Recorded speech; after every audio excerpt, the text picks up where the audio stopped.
Salut, désolé pour le bruit. Il faudra peut-être que je pense à acheter un micro. Ah, pardon. Je voulais faire un audio encore sur... je sais pas si c'est vraiment sur l'affaire, mais... J'ai lu pas mal de commentaires à propos d'Amber. Oui, c'est vrai qu'elle a ce petit côté un peu pas sympathique. Mais peut-être le fait que j'apprécie Johnny, c'est pas... Ça fausse peut-être... je suis pas très objectif, mais j'essaye de l'être quand même. Mais bon, elle a quand même avoué que la drogue, tout ça, elle avait... quand quelqu'un n'a vraiment rien à cacher, on avoue même les choses les plus, j'allais dire, honteuses. J'ai l'impression que c'est une relation dysfonctionnelle. Il y a vraiment beaucoup d'entendus, de sous-entendus, beaucoup de toutes les choses que j'ai entendues et puis les audios là que je viens d'écouter, même si ça fausse un peu le truc parce qu'ils ont conscience que c'est enregistré.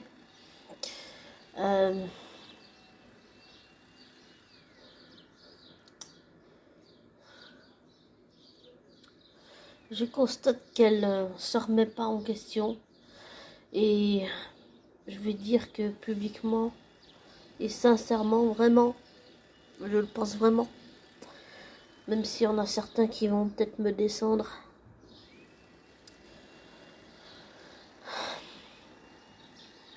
Et je les comprends, mais je pense pas que le cyberharcèlement, la haine, la violence, même si le ressentiment, même si je comprends tout ça, ça soit quelque chose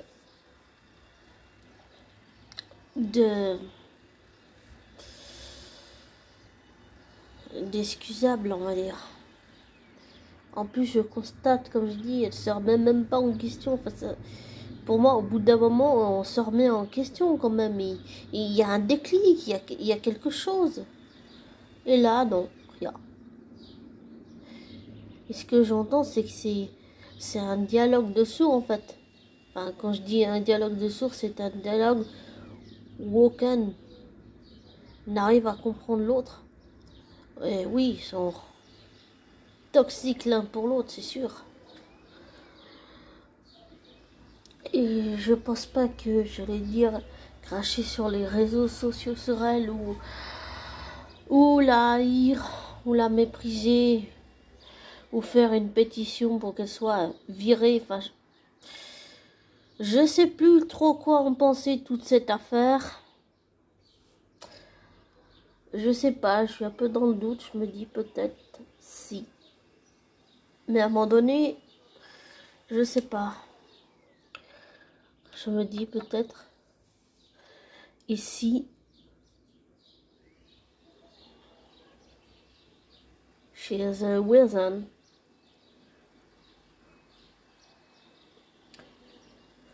Mais peut-être que je me trompe. J'ai compris qu'il ne faut pas se fier aux apparences. Les apparences sont trompeuses la plupart du temps. Mais oui, je sais pas trop quoi penser de l'affaire en ce moment. Je doute beaucoup, beaucoup, beaucoup, beaucoup. Je me remets encore plus en question. Je sais pas pourquoi ça me fait cet effet-là, mais bon, voilà. Mais je vois bien le schéma sur le fait de dire « Ah, tu fais pas assez d'efforts rejeter tout le temps la faute sur l'autre, ça c'est, j'allais dire, c'est typique de quelqu'un qui cherche à manipuler l'autre dans le genre pervers narcissique. Maintenant, bon, c'est un peu galvaudé à tout va, mais là, en l'écoutant, il y a la preuve que elle dit toujours, oh, tu fais pas assez d'efforts, tu fais pas les choses assez bien. C'est en fait, quoi que tu fasses, c'est jamais bien. Même s'il y a quelque chose de bien, en fait, c'est jamais bien assez pour l'autre. Tu dois toujours faire plus, plus, plus, et encore plus, et encore plus, et encore plus.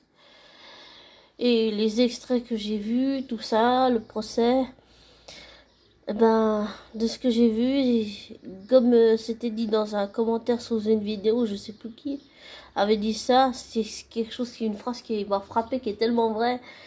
Il a le regard que toutes les victimes ont. En général, on fuit le regard de l'agresseur, on ne regarde pas l'autre en face. On fuit absolument et on ne veut pas faire face. Et souvent, on prend la fuite aussi. Parce qu'on ne veut pas affronter l'autre. On n'a pas envie de se fighter.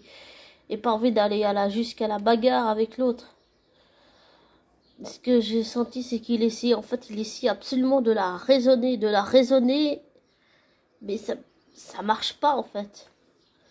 Elle dit toujours que il fait pas assez bien les choses, que si, que ça, que c'est... Tout ça, c'est vraiment compliqué. Vraiment compliqué. Et c'est vrai que c'est aussi faussé d'une autre façon parce que le fait d'avoir vécu cette expérience et le fait que on va dire que Johnny réveille, et là je parle sur le plan humain, il réveille des blessures, des choses que j'ai enfouies, comme le fait de vouloir être reconnue en tant que victime. Ça, c'est quelque chose que j'ai toujours enfoui, et en tant que victime, de ne pas avoir été reconnue, de ne pas avoir eu de soutien, ça c'est quelque chose que j'ai toujours refoulé, et c'est quelque chose que j'en ai besoin pour ma reconstruction, et j'allais dire, en tant que victime, j'en ai besoin aussi pour ma reconstruction. Et je me reconnais en tant que victime à travers un homme. Et là, je parle juste un être humain, un homme. Voilà, un homme. Et ça fait un peu bizarre, mais bon, voilà. Mais tu sens qu'il est à bout, vraiment à bout. Et pour l'avoir vécu, je connais les stratégies des gens pervers narcissiques. Pour l'avoir vécu, c'est... En fait, ils vont que ça soit un homme pervers narcissique manipulateur ou une femme perverse narcissique manipulatrice, il ou elle, ils vont te pousser un bout, ils vont te pousser jusqu'à que tu craques et que tu répondes par la violence. Bon, ça n'excuse pas la violence que la victime a. Non, jamais, ça ne l'excuse pas. Mais on peut la comprendre sans l'excuser, voilà. Mais je pense sincèrement, bon, c'est peut-être un peu faussé, mais je pense sincèrement que s'il a replongé dans la toxicomanie, si on peut dire ça, la drogue, l'ecstasy, la cocaïne, la poudre blanche et tout compagnie, je pense que c'est à cause d'elle.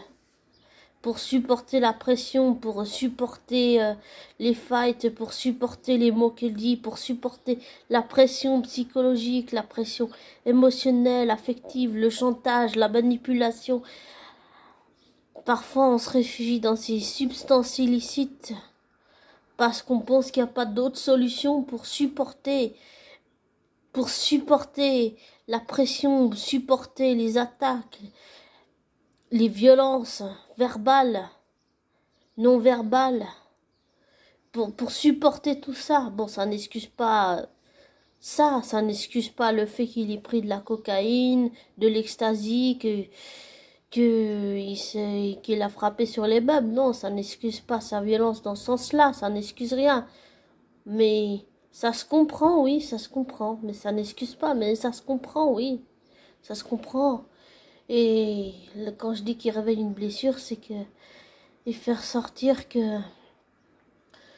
En moi, que j'ai besoin aussi d'être reconnue en tant que victime par mon entourage, voilà. C'est un peu honteux à avouer, mais oui, j'en ai besoin. C'est quelque chose que j'ai toujours pensé de honteux, quelque chose que je n'ai pas eu, que j'ai envie d'avoir, pour me reconstruire.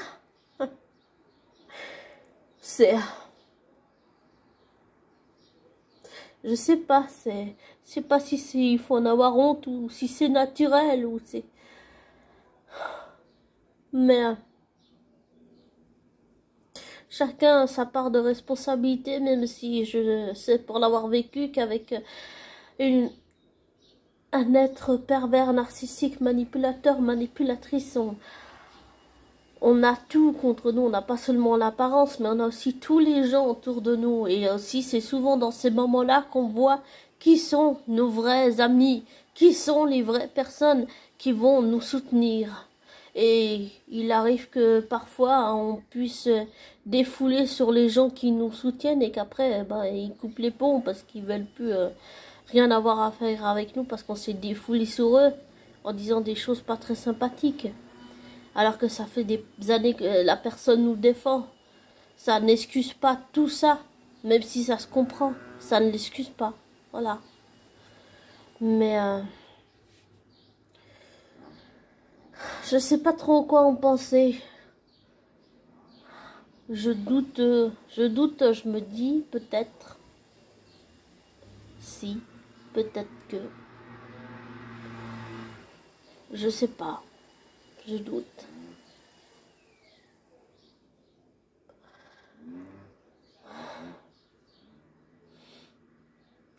Et j'ai pas envie qu'il se foute en l'air avec de la cocaïne et de l'ecstasy et je sais pas de quoi.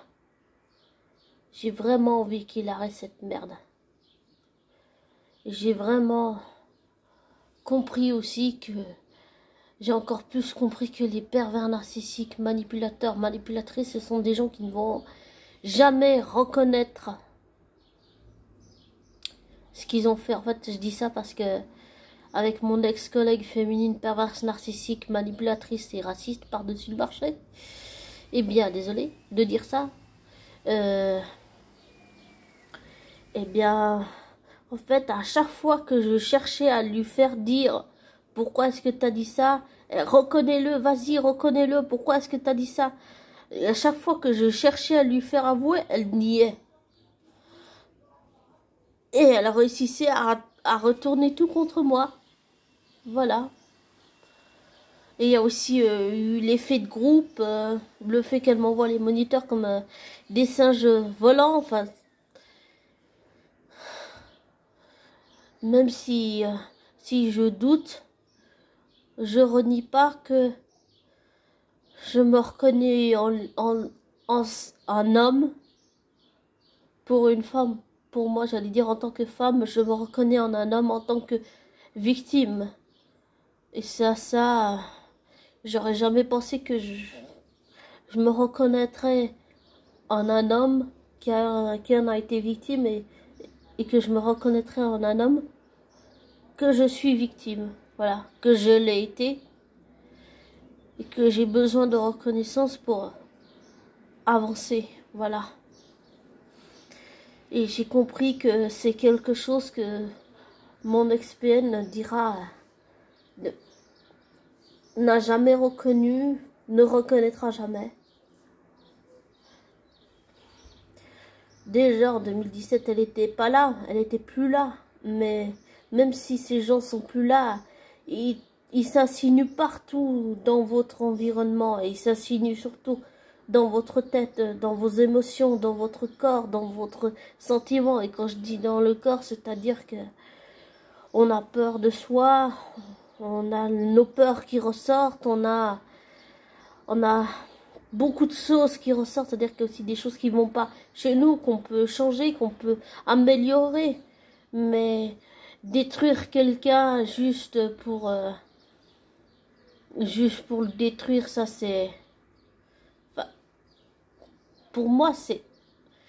Et j'allais dire, je vais peut-être me faire des ennemis, mais j'allais dire...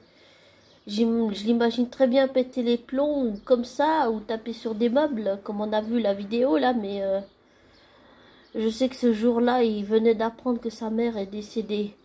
Bon, il a aussi perdu des rôles. Apparemment, madame l'a nargué. Pardon. Mais oui, je doute, je me dis peut-être que... Mais je sais pas, j'ai peut-être tort de penser ça, mais c'est vrai qu'il fait ressortir des blessures que j'ai enfuies, des désirs que je pensais éteints, et quand je le vois, son regard, il est celui que j'avais quand j'ai compris ce que j'avais vécu, grâce à Damien et Romain qui ont été, si je puis dire ça comme ça, et qui le sont toujours, et qui ont des chaînes YouTube, je vous mettrai en description, qui sont j'allais dire, des mentors, parce que grâce à eux, j'ai compris ce que j'avais vécu, et mais j'avais euh, peut-être pas encore tout compris à ce moment-là, mais grâce à Damien et Romain, qui sont des mentors, je dirais quand même exceptionnels, parce que j'ai beaucoup parlé avec eux, j'ai parlé avec Romain, j'ai parlé avec Damien, et grâce à eux, j'ai pris conscience de beaucoup de choses que je comprenais pas à l'époque où je vivais cette expérience similaire que Johnny a vécue. Je la vivais, mais je comprenais pas ce qui était en train de se passer. J'étais dans le déni complet. Et grâce à Romain et Damien qui ont quand même, sans s'en rendre compte, ils ont fait beaucoup pour moi. Grâce à toutes les discussions qu'on a eues, j'ai vraiment pris conscience de ce que j'ai vécu, et quand j'ai compris, me suis effondrée.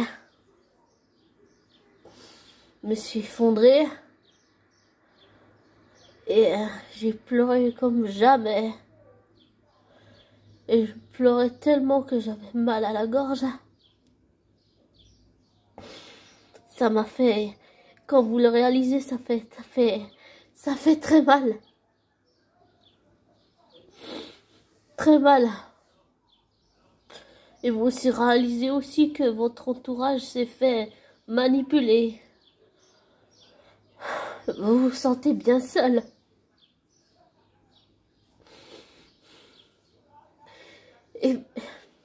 Et vous faites aussi de la dépression. Et quand je l'ai réalisé, ça m'a vraiment fait mal. Et je pense que quand je dis que Damien et Romain sont des mentors exceptionnels, même si je les connais pas dans la vraie vie, mais c'est grâce à tous les échanges qu'on a eus, le fait qu'on ait parlé, on a beaucoup parlé. Et ils ont pris le temps de m'expliquer les choses, de me donner des clés. C'est vraiment en parlant que j'ai compris ce qu'ils avaient vécu, mais j'ai compris encore plus que ce que j'avais vécu, c'était une expérience similaire, sauf que là c'était à mon ancien travail, c'était avec un effet de groupe, c'était avec les moniteurs, c'était avec les collègues, c'était avec les apparences, en plus c'est comme c'était un endroit public où les gens viennent acheter de la nourriture. C'était encore plus compliqué. Et dans ma tête, pour moi, le seul moyen de m'en sortir, c'était, même si elle n'était plus là, c'était de fuir, c'était partir, exactement comme lui. C'était fuir, absolument fuir, partir pour ne plus jamais avoir ce sentiment de honte, d'humiliation. Ne plus jamais sentir que vous n'êtes rien, que vous êtes bête, naïve, stupide, que vous êtes une merde.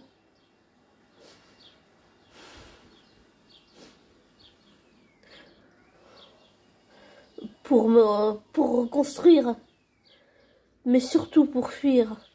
Dans ma tête, moi, c'était, il faut que je fuis. Pour aller mieux, il faut que je fuis. Et exactement comme Johnny. Je me suis dit, c'est éviter la confrontation, c'est éviter de passer pour quelqu'un de cinglé, parce que c'est exactement ce que les pervers narcissiques, hommes et femmes, cherchent à faire avec la victime, homme ou femme. Ils cherchent à le faire passer pour quelqu'un de cinglé, pour quelqu'un de mentalement inapte. Et, et oui, peut-être que, oui, d'accord, tout ce que je dis, c'est peut-être faussé, mais le fait qu'il ait aussi vécu ça, ça me ramène à ce que j'ai vécu, ça réveille des choses douloureuses, des souvenirs douloureux, des choses que j'ai vécues. Et le fait de me reconnaître en tant que victime à travers un homme, et là je parle juste de l'être humain, en tant qu'un homme, c'est quelque chose que je ne pensais pas que ça arriverait. Mais c'est arrivé. Peut-être que c'est une bonne leçon aussi pour moi, pour comprendre qu'il n'y a pas que les femmes, mais il y a aussi beaucoup d'hommes. Et pour ceux qui écoutent, s'il y a des hommes parmi vous qui sont victimes de violences, parlez.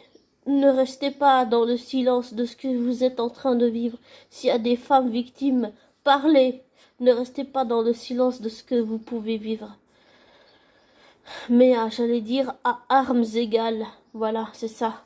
On parle, je suis d'accord, je suis pour la cause des femmes. Mais bon, j'ai lu dans des commentaires qu'il y avait quand même une féministe qui a parlé, qui a pris la défense du fait qu'il y avait aussi des hommes battus, ce qui est bien.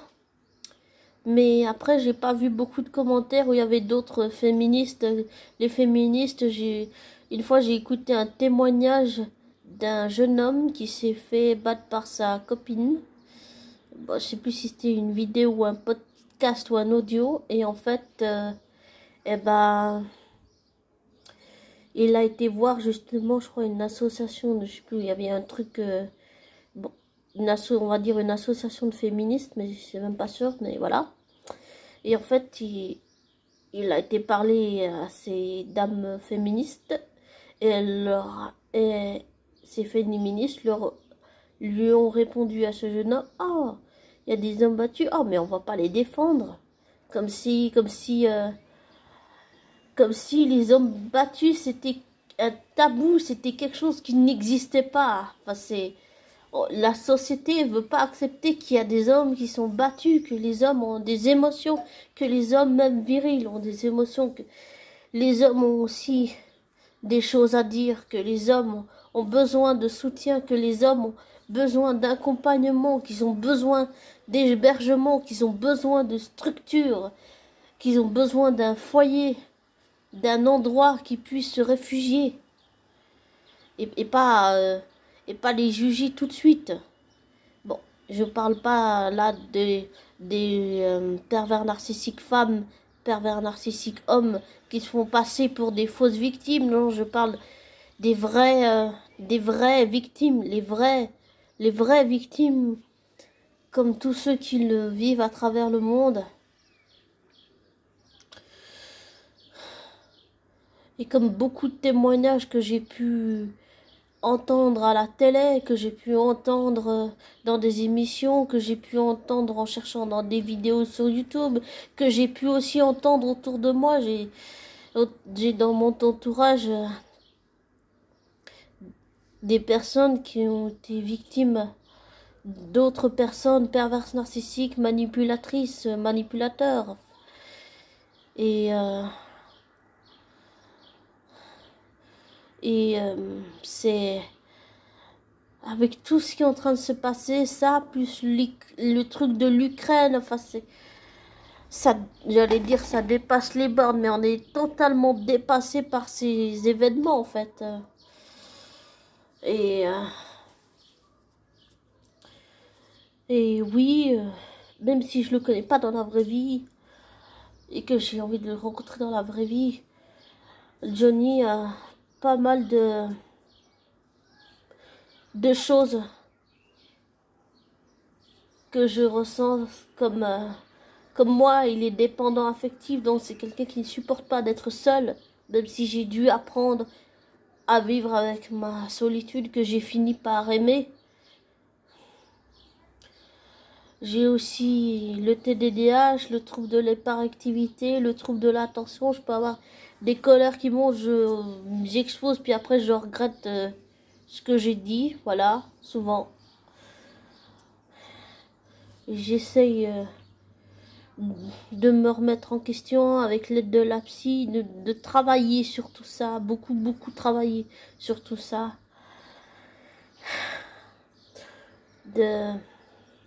d'aller à la racine, vraiment à la racine profonde des choses.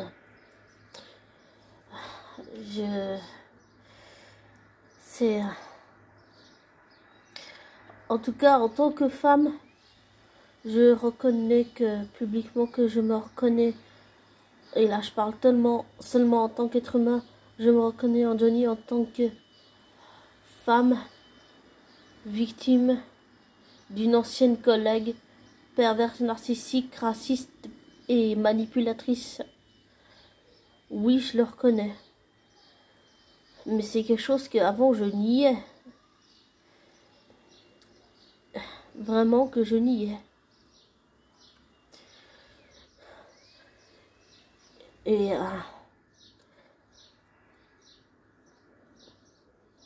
c'est un peu nouveau pour moi, mais je m'y fais vite. J'apprends très vite. Et je pense que tout ça, ça sera une bonne expérience pour que, j'allais dire, la parole des femmes soit plus libérée, mais que la parole des hommes qui sont victimes soit aussi, elle, encore plus libérée. Que les deux soient libérés, mais à armes égales. Voilà. Il y a des millions de femmes qui meurent sous le coup de leur mari, mais il y a aussi beaucoup, j'allais dire, des hommes qui meurent sous le coup de leurs femmes, de leurs compagnes ou de leurs épouses, ou bien qui restent avec la femme violente pour les enfants. Souvent, c'est des cas qui ne comprend pas assez en compte. Et il faut que je cherche, mais je continue à penser qu'il n'y a pas assez, il y a beaucoup pour les femmes, mais il n'y a pas d'hébergement, de structure pour les hommes qui sont battus, qui sont violentés, qui sont humiliés, qui sont rabaissés, qui sont traînés dans la boue, qu'on accuse de tous les maux sans aucune preuve. C'est les hommes battus, frappés, humiliés, victimes, ils ont autant besoin des femmes battues, frappées, humiliées, victimes. Ils en ont les deux besoin de soutien, d'accompagnement, de structure, d'hébergement, où ils puissent aller avec leurs enfants. J'allais dire, ce qui est valable pour une femme victime est valable pour un homme victime. Ça ne doit pas que aller dans un sens et puis pas dans l'autre. Moi, c'est ça que je comprends pas de la société. Pourquoi est-ce qu'on peut accepter une femme victime, mais pas accepter qu'un homme soit victime? Ça, c'est quelque chose que je comprends pas. De la part de la société, c'est quelque chose que je comprends pas. Et je reconnais que je me remets en question, que parfois, des fois, je peux peut-être dire des choses qui sont pas... Je peux aussi me tromper dans ce que je dis, mais qui, j'allais dire, qui sont pas, genre... Comment expliquer ça? Qui sont pas... Des fois, on peut aussi arriver de dire des conneries, mais là, on a... Avec toutes les preuves qui ont été montrées... Je sais pas qu'est-ce qu'il faut de plus, mais je sais qu'il faut pas se fier aux apparences parce qu'elles sont trompeuses et qu'il faut vraiment aller dans le fond de la racine pour vraiment bien comprendre, cerner les choses de l'intérieur, voilà. Et c'est encore plus profond, c'est encore mieux quand c'est quelqu'un qui l'a vécu de l'intérieur. Je sais plus quel dicton qui dit que il faut comprendre, il faut l'avoir vécu pour comprendre ce que l'autre a vécu. Et en tant que femme, je me reconnais en Johnny en tant que victime de cet ex-collègue à mon ancien travail. Et je dois dire que c'est très dur à admettre, à dire, mais oui, c'est vrai. Oui, c'est vrai, je me reconnais en tant que victime et ça me fait ressortir ce désir d'être reconnue en tant que victime. Et Et le fait comme lui de ne pas avoir eu de soutien, d'avoir vu tous les gens que je connais qui se retournent contre moi.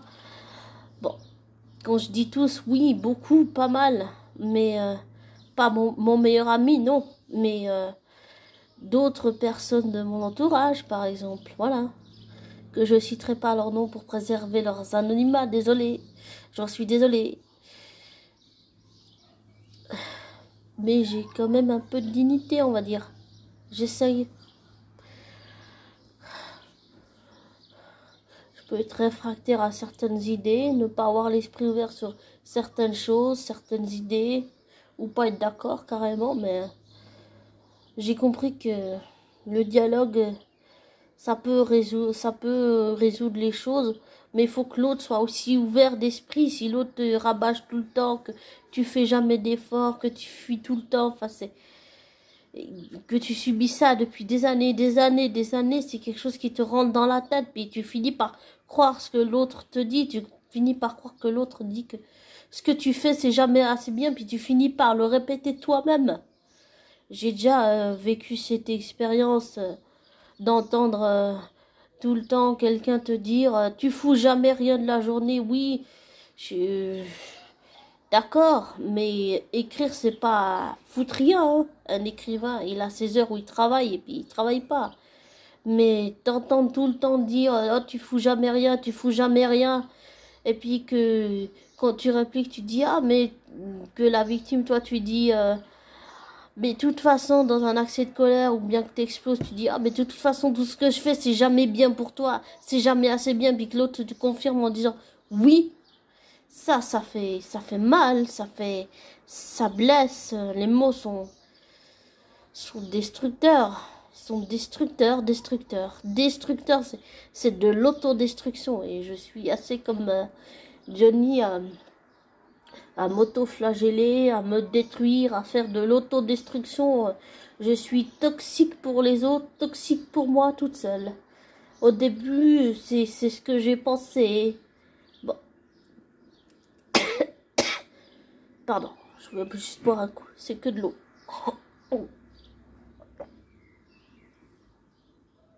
Désolée pour les bruits étranges.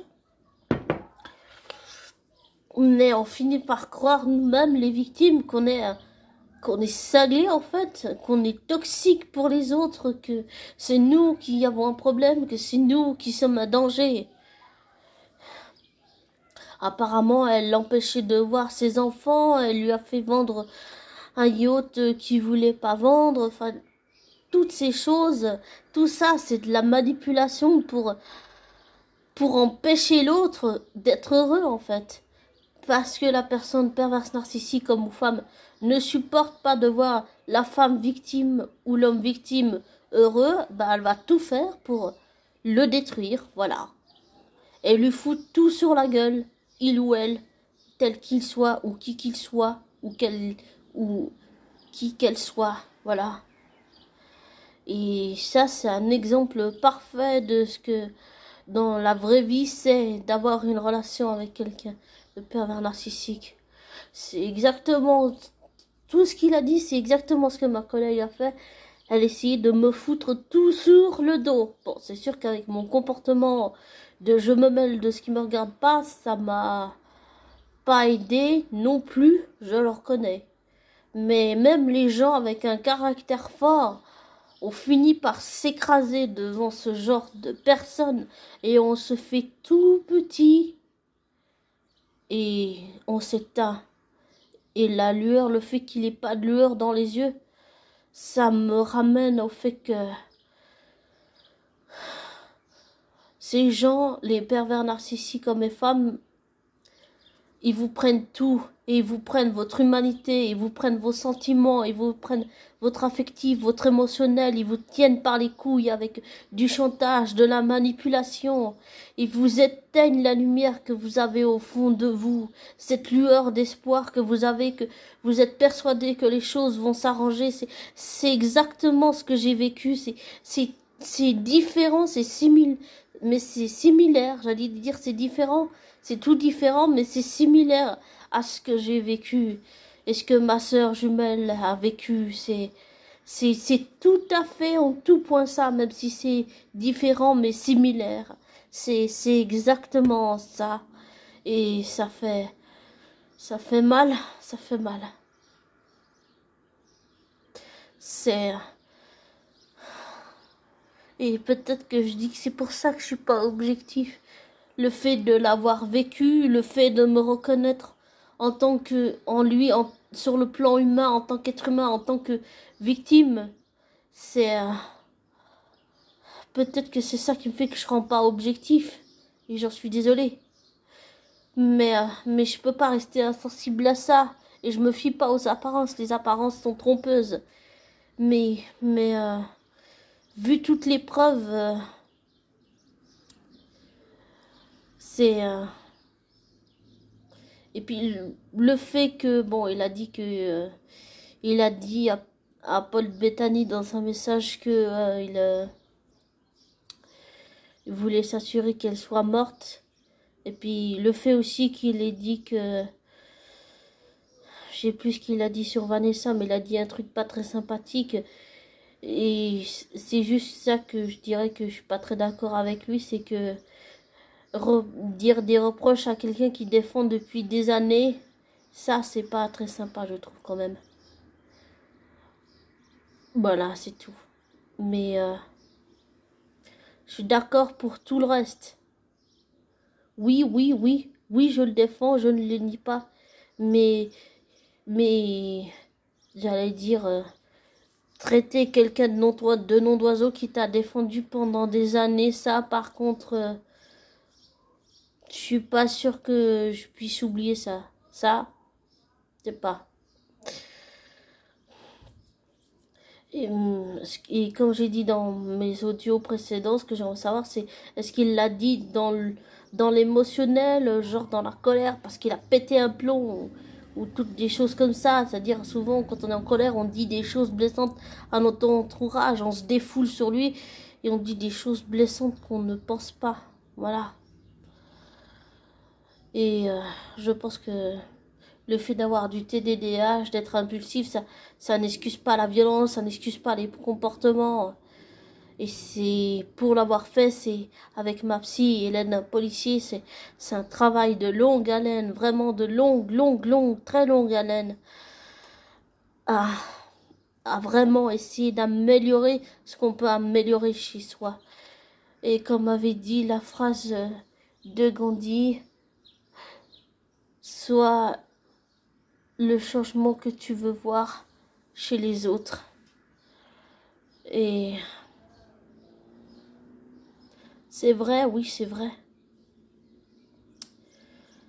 Mais pour en revenir à lui en tant qu'être humain, je pense que c'est... tout ça est tellement compliqué. Et même si je le connais pas et qu'il ne me connaît pas dans la vraie vie, quand je dis que je me sens coupable de pas, si on peut dire ça, pas avoir été là pour lui, c'est me sentir coupable de pas avoir vu les signes alors que je l'ai vécu. Je me dis que j'ai été vraiment bête de pas le voir, mais peut-être qu'à l'époque j'avais pas encore conscience des choses comme maintenant, mais avec le recul, je me suis rendu compte physiquement la victime elle change. Les cernes, au lieu d'être sous les yeux, les poches sont beaucoup plus basses, le teint, la mine, c'est beaucoup, on maigrit, on perd du poids, on est mal, on est vraiment mal. Des fois on dit des mots, des choses qui n'ont aucun sens, que les gens prennent peut-être à la rigolade, mais en fait c'est parce qu'on est mal, parce qu'on n'arrive pas à dire les choses. Parce qu'on les supporte pas, parce que la situation qu'on vit c'est intenable, parce qu'on est tenu en couille par du chantage, de la manipulation, toutes ces choses, subir de la pression, se droguer pour supporter la pression, partir à chaque fois qu'il y a une dispute. Tout ce qu'il a vécu c'est exactement ce que j'ai vécu, comme je l'ai dit. Je pensais qu'à fuir. Pour moi dans ma tête c'était fuir. C'était pas éviter le problème, c'était pour essayer de enfin guérir en fait. guérir. Mais après toutes ces années, je m'en suis pas remis, ni d'avoir harcelé ma flamme jumelle, ni d'avoir perdu mon prof de guitare, ni d'avoir vécu cette expérience avec cette ex-collègue féminine perverse narcissique. Enfin, peut-être le deuil, oui, je l'ai réussi, sûrement, oui. Et le fait que j'ai aussi arrêté d'harceler ma flamme jumelle, c'est déjà une bonne chose. Mais après, le fait d'en être conscient, c'est bien, mais après, il faut passer à l'action, il faut continuer le travail pour vraiment aller au fond, au fond, au fond. Et quand je dis continuer le travail, c'est-à-dire continuer à, vraiment voir les choses qu'on ne veut pas voir pour les comprendre et pouvoir essayer d'améliorer les choses différemment. Mais oui, ce que j'ai vécu avec mon ex-collègue, c'est en tout point ce que lui a vécu.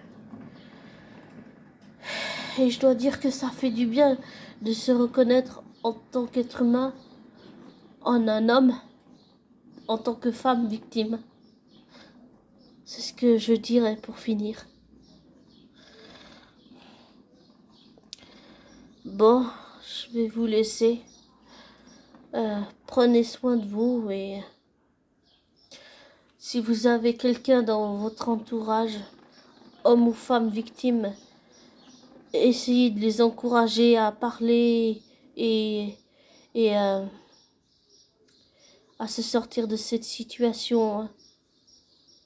C'est tout ce que j'ai envie de dire. Et si j'arrive à retrouver sur internet la pétition, pas pour Amber, mais pour Justice for Johnny Depp, j'essaierai de la mettre dans la description si j'y arrive. Mais je promets pas, mais j'essaierai.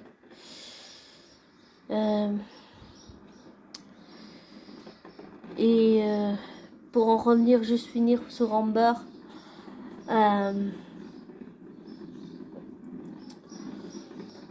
j'ai entendu pas mal d'audios, là j'ai passé un moment à écouter des audios où ils parlent ensemble. C'est un dialogue, bon, avec le fait qu'ils sachent que c'est enregistré, qu'ils en ont conscience, ça fausse l'échange évidemment, mais désolé pour le bruit dehors.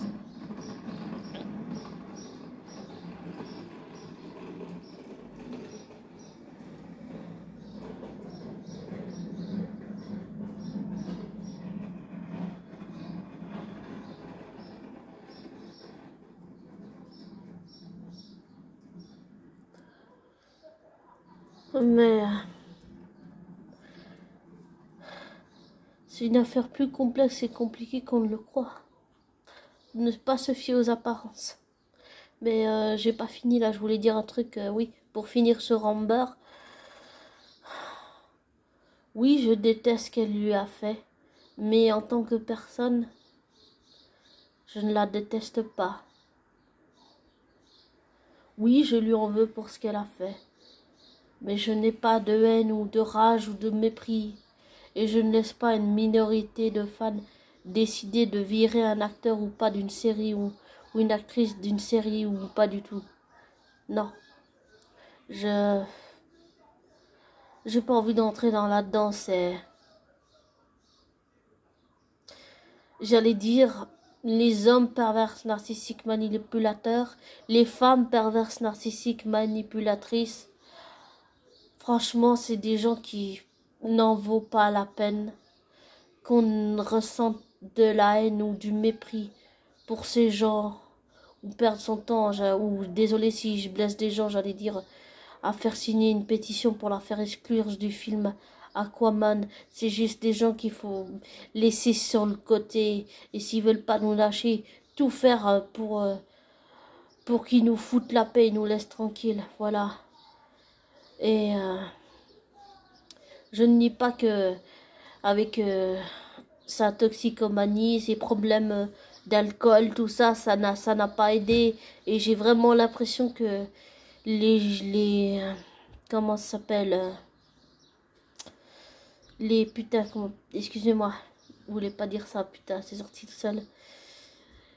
les juges d'Amber, ils se penchent sur le passé de Johnny, ils utilisent ça pour vraiment essayer de enfoncer le clou, enfoncer, pour, je sais pas moi, gagner le procès, ou je sais pas ce qu'ils cherchent à prouver avec ça, mais vu que tout le monde sait déjà toutes ces choses, qu'on sait pour les problèmes d'alcool, qu'on sait pour les problèmes de drogue, et tout compagnie, et que il fasse ça, j'allais dire, ailleurs sur son île, ou je sais pas où. D'accord, tout le monde savait déjà tout ça, mais je trouve que leur défense c'est pas vraiment super. Je trouve que c'est attaquer quelqu'un sur son passé alors qu'on connaît déjà le passé de la personne, c'est pas une très bonne défense, je trouve. C'est tout. Et je ne suis pas juriste, ni avocat, je le reconnais. Mais dans la famille, même si ça ne me donne, avec mon parcours de vie, je suis mal placée pour dire ça. Je suis d'accord. Dans ma famille, j'ai quelqu'un dans l'entourage qui est un magistrat. C'est quelqu'un qui va sur le terrain, c'est quelqu'un qui connaît la justice. Donc je pourrais peut-être lui demander des informations sur certaines choses, mais j'ai quelqu'un dans la famille qui est dans la justice. Donc oui, quand même, ça aide aussi un peu, vraiment, ça aide. Et puis j'ai aussi j'ai un policier avec ma psy, il y a aussi un policier qui m'a aidé quand j'ai décroché de mon obsession, on va dire, pour ma flamme jumelle, que j'ai enfin arrêté de le harceler. Et j'ai aussi une connaissance, un policier très sympa qui m'a donné beaucoup de clés, qui m'a aidé. Donc oui, j'ai quand même aussi des connaissances qui sont dans la justice, qui travaillent pour la justice, qui travaillent dans les corps de métier de la justice. Et j'allais dire aussi par là ma psy aussi, parce que je sais, elle a, comment dire ça, ma psy c'est quelqu'un qui a aussi fréquenté, on va dire, juste un petit peu ce milieu de la justice d'une certaine façon. Donc oui, j'ai des connaissances, j'ai des personnes dans l'entourage qui ont travaillé pour la justice dans le métier du corps de la justice. Et ces personnes, ils sont toujours, je veux dire, elles travaillent toujours pour la justice. Pour ma psy, non, mais pour le policier qui m'a aidé, pour le magistrat que je connais qui est dans ma famille, oui, ce sont des gens qui sont du corps du métier, qui travaillent dans la justice. Donc oui, ça aide quand même un peu, c'est sûr, pour certaines connaissances. Mais tout ça, c'est vraiment, ça, j'allais dire, ça dépasse les bornes, mais ça dépasse pas, même pas les bornes. C'est vraiment compliqué, je trouve. C'est vraiment compliqué. Et c'est surprenant, c'est très impressionnant. Oui, c'est très impressionnant d'entendre ces audios qui sont, c'est des audios qui sont très impressionnants. Et dans tout ce que j'ai pu écouter là pour cet audio que je vous ai fait, je me suis vraiment renseignée. J'ai pris le temps de lire pas mal de commentaires, d'écouter les audios. Et elle n'arrête pas de dire qu'il fait pas assez d'efforts, que si, que ça. Mais comment tu veux discuter avec quelqu'un qui veut pas faire d'efforts? Enfin, c'est, à un moment donné, faut raisonner. Et le fait pour moi qu'elle se remette pas en question, ça conforte encore plus dans le fait que quand on est quelqu'un de sensé et raisonné, à un moment donné, on se rend compte des choses qu'on fait, on arrête, stop, on est même effrayé par ce qu'on a fait. Et on se dit pourquoi est-ce que j'ai fait ça? On se remet en question. On essaie de trouver des explications sans se dédouaner de ce qu'on a fait dans nos actes. Mais on essaye de comprendre pourquoi on a fait ça. Et on essaye de plus le refaire. Pas seulement pour plus faire du mal à la victime, mais aussi pour pas se faire du mal à soi. Et là, elle fait du mal à lui, mais elle fait aussi du mal à sa famille, à lui. Enfin, elle fait aussi, j'allais dire, du mal aux fans de Johnny. Elle fait du mal à ses enfants. Elle fait du mal à, à lui, à ses fans, à ses enfants. Enfin, comment on peut discuter avec quelqu'un qui veut pas se remettre en question? Je dis ça parce que avec mon ex-PN, à chaque fois que j'essaie de lui parler, il y a aussi d'autres choses qui me font penser qu'elle veut pas se remettre en question. C'est qu'à chaque fois que je discutais avec mon ex-PN, et ben en fait, à chaque fois que j'essaie de la faire remettre en question, de la faire douter pour qu'elle se remette en question, qu'elle se dise pourquoi est-ce que je fais ça à Sophie, pourquoi est-ce que je fais ça, il faut peut-être que je m'arrête. Elle se remettait jamais en question. Et à chaque fois que j'essayais de faire ça, elle détournait le sujet sur autre chose, sans se remettre en question et sans se dire stop, stop, stop, stop, là je suis en train de faire une connerie, je vais droit dans le mur. Même si c'est pas super et que j'ai honte de ça, mais c'est vrai, quand j'ai harcelé ma flamme jumelle, ça m'a fait tellement peur que je suis allée à la police, je me suis dénoncée, je voulais le protéger lui. Dans ma tête, je pense inconsciemment, mais maintenant je le dis avec plus de recul. Dans ma tête, je me suis dit, mais t'es en train de faire quoi là? Pourquoi est-ce que t'es en train de faire ça? Stop, stop, stop, tu vas lui faire du mal. Tu vas en lui faire encore plus de mal. Tu vas lui faire du mal, mais encore plus si tu continues à le harceler en fait.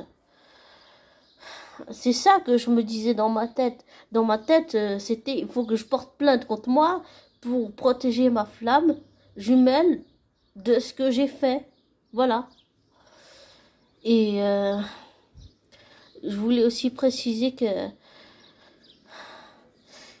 je cite pas le nom des personnes et dans le long audio que j'ai fait, que j'ai pas encore posté, j'ai dit des noms, mais les personnes entre elles ne se connaissent pas.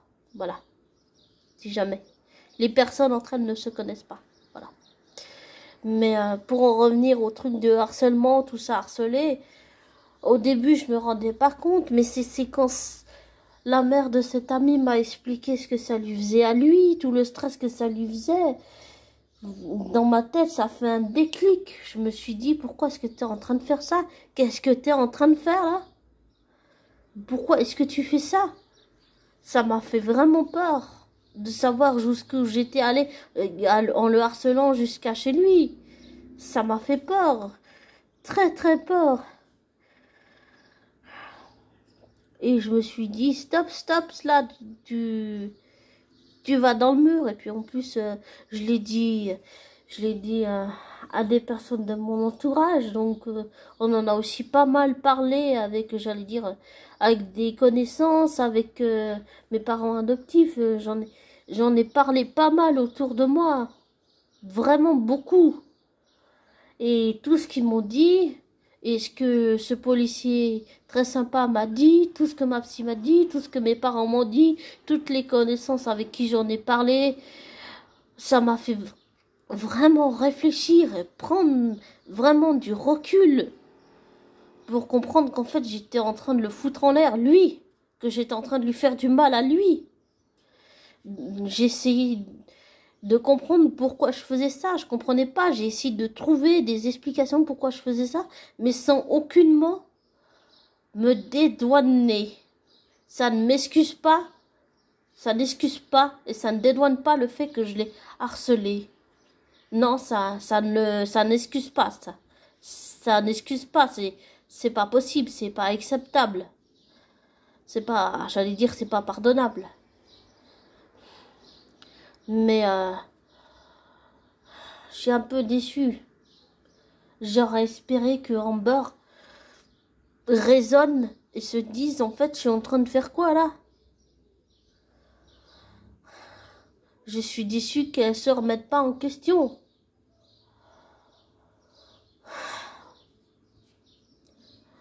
Même si je pense que les torts sont partagés, le fait qu'elle reconnaisse pas ce qu'elle a fait, moi, ça me, en tant que victime, ça me hérisse, ça me fight, ça me hérisse les cheveux, là.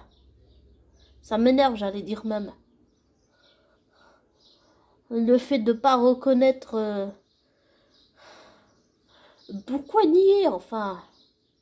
Lui, quand on n'a rien à cacher, on nie pas, en fait. Et la preuve, il nie pas qu'il a pris de la drogue, qu'il a des problèmes et tout ça, tout ça. Enfin, pour moi, c'est incompréhensible que qu'elle reconnaisse pas ce qu'elle a fait, quoi. Enfin, pour avoir vécu les expériences que j'ai citées, j'ai dû réfléchir beaucoup, me remettre beaucoup en question, comprendre pourquoi j'ai fait toutes ces choses. Et je peux peut-être pas réparer, mais essayer de comprendre, regretter, oui, je regrette tous les gens à qui j'ai fait du mal, tous mes mauvais actes passés. Pour moi, je comprends pas, quoi. Je comprends pas de pas se remettre en question. Moi, pour moi, logiquement, quand on fait ce que j'ai fait ou bien ce qu'elle a fait, on se remet en question. On essaye de raisonner. On essaye de comprendre. Sans s'excuser, sans se dédouaner de ce qu'on a fait, évidemment, dans les actes. Mais je comprends vraiment pas. Et vous me direz avec mon passé, et je me dirais aussi que je suis mal placée pour le dire, mais je supporte pas la justice. Je peux pas m'en empêcher. Désolée, c'est plus fort que moi. Désolée, mais pourquoi elle se remet pas en question, quoi? Je comprends pas ça. Je comprends pas. Je comprends pas. Je comprends pas. Je comprends pas.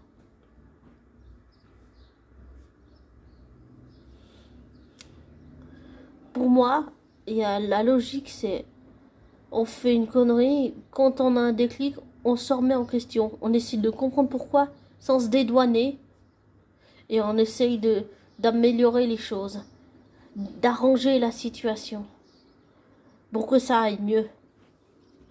Et à chaque fois qu'il a essayé de trouver une solution, elle lui dit tu fais pas assez d'efforts. Mais comment on peut faire des efforts avec quelqu'un qui te rabâche tout le temps que tu fais pas d'efforts, que tu fuis tout le temps? Mais moi j'aurais fait comme lui en fait, fuir. J'ai pas envie de me fighter avec la personne, avec ma expérience narcissique, j'avais pas envie de me fighter. Mais parfois, si je cherchais l'affrontement, c'est parce que je me sentais poussée à bout. Je me disais peut-être que si j'essaie la méthode sympa, la méthode de colère, la méthode en douceur, peut-être que ça va marcher, peut-être que ça va s'arranger, peut-être qu'elle va enfin reconnaître les choses. C'est ça que je me disais dans ma tête, dans ma fucking tête, in my head imagination. Je sais pas si je dis bien en anglais, mais c'est ça que je me disais dans ma fucking tête. Je me disais, ça va s'arranger, ça va aller, elle va se remettre en question. C'est ça que je me disais sur ma expérience perverse narcissique. Je me disais que ça allait s'arranger, ça va aller, ça va aller, ça va aller. Mais non, ça allait pas.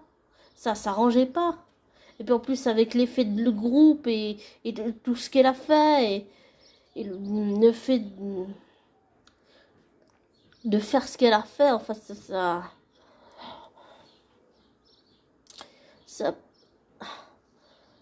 c'est vraiment...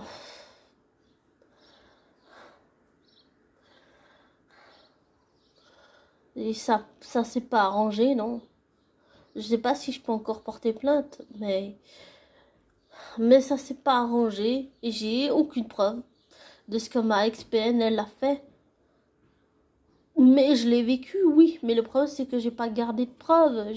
J'ai rien en fait. La seule preuve que j'aurais c'est... Ah non, c'est une preuve que j'ai effacée. Mais La seule preuve que j'avais, c'était que dans les échanges avec cet autre collègue, la preuve, c'était que dans les échanges que j'ai eus avec cet autre collègue, il n'y avait pas écrit que je l'avais traité de bête et conne. C'est quand mon ex-PN l'a dit au moniteur, là j'ai compris. J'ai compris ce qu'elle avait dit, mais j'ai pas compris que j'étais en train de vivre une relation comme ça. J'ai pas compris le piège qui s'est refermé. Et j'ai pas compris que c'était de la manipulation. Ça, je l'ai pas compris. Mais c'est vraiment en discutant avec Damien et Romain que j'ai compris. Et c'est très douloureux de prendre conscience de ces choses-là. De prendre conscience qu'on a été poussé à bout, qu'on a été manipulé, que les personnes qu'on connaît se sont retournées contre nous, ou ont été envoyées comme des singes volants, parce que l'autre utilise la manipulation pour nous piéger. Toutes ces choses. Enfin, ça, j'allais dire, ça dépasse les bancs ce que ma ex-PN a fait. Mais à l'époque, je me rendais pas compte. C'est vraiment en discutant, comme j'ai dit, avec Damien et Romain que j'ai compris ce qu'eux avaient vécu et j'ai aussi compris encore plus ce que j'avais vécu. Ça, c'était douloureux. C'était douloureux. Mais ça m'a fait du bien. Ça m'a permis ça m'a donné encore plus envie de comprendre les mécanismes de ces personnes. Comment est-ce que ces hommes et ces femmes manipulateurs, manipulatrices, pervers narcissiques, hommes ou femmes, arrivent à nous retourner le cerveau, arrivent à retourner les autres contre nous. Comment est-ce que ces gens peuvent détruire un autre être humain? Pour moi, c'est quelque chose d'incompréhensible. Je comprends pas. Je comprends pas. Comment est-ce qu'on peut vouloir détruire quelqu'un? Comment on peut souhaiter, j'allais dire, une merde pareille? Quand je dis une merde pareille, c'est-à-dire souhaiter de la merde à l'autre, c'est souhaiter le détruire. Faire en sorte, je sais pas moi, qu'il disparaisse de la circulation. Pas seulement ruiner sa réputation ou sa carrière, ou le fait qu'il soit ruiné et n'ait plus d'argent, qu'il doive emprunter et tout. Mais comment on peut faire ça à quelqu'un? Enfin, pour moi, c'est beaucoup d'incompréhension en tant que victime pour l'avoir vécu, que c'est quelque chose que je comprends pas. Je comprends pas qu'on puisse faire ça à un autre être humain. Et c'est sûr qu'avec mon passé, je suis mal placée pour pour le dire, mais je le reconnais, je me remets tout à fait en question, mais comment on peut faire ça à quelqu'un? Enfin, pour moi, c'est incompréhensible en tant que victime. Le fait de me reconnaître sur le plan humain juste sur un homme, c'est déjà beaucoup. Et je comprends pas qu'on peut faire ça à un autre être humain. Je comprends pas. Je comprends pas. Comment on peut faire ça à quelqu'un? Enfin, c'est juste pour du pognon, des magouilles. Enfin, l'argent, il y a des choses qu'elle ne peut pas acheter. Elle ne peut pas acheter le bonheur. Elle peut pas acheter notre liberté de penser. Le bonheur, le temps, l'amour, le soutien de notre entourage, même si ça nous excuse pas dans nos actes, ça nous enlève ni l'amour, ni le temps, ni la passion, ni toutes les belles choses qu'on peut avoir dans la vie. Et l'étincelle qu'il avait dans son regard, elle n'est plus là. On voit qu'il est éteint. Et c'est aussi, si on veut, un effet miroir sur le fait que je me reconnais dans tout ce qu'il a vécu. Absolument dans tout. Et c'est un effet miroir. Et c'est très impressionnant, c'est très déstabilisant aussi. Mais des fois, il y a des choses, faut pas les chercher à comprendre. Et je finirai sur le fait que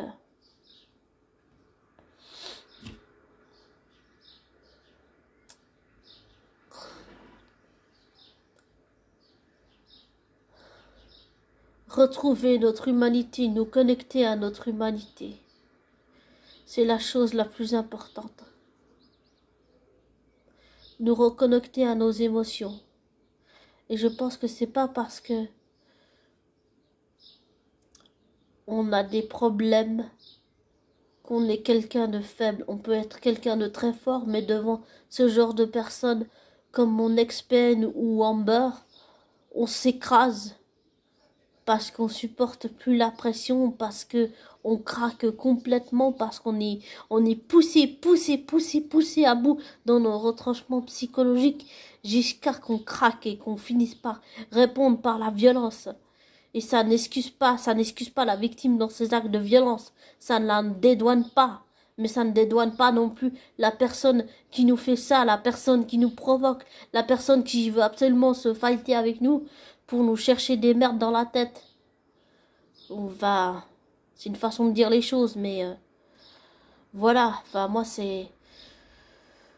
Je comprendrai pas. Je sais pas si je comprends les choses, mais je comprendrai jamais qu'elle se remette pas en question.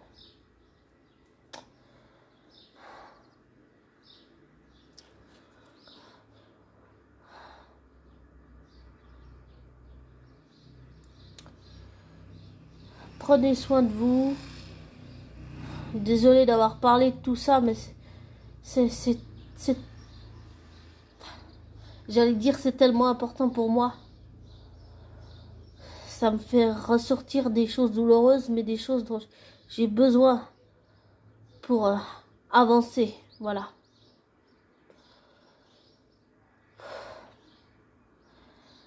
Et désolé pour ce long audio.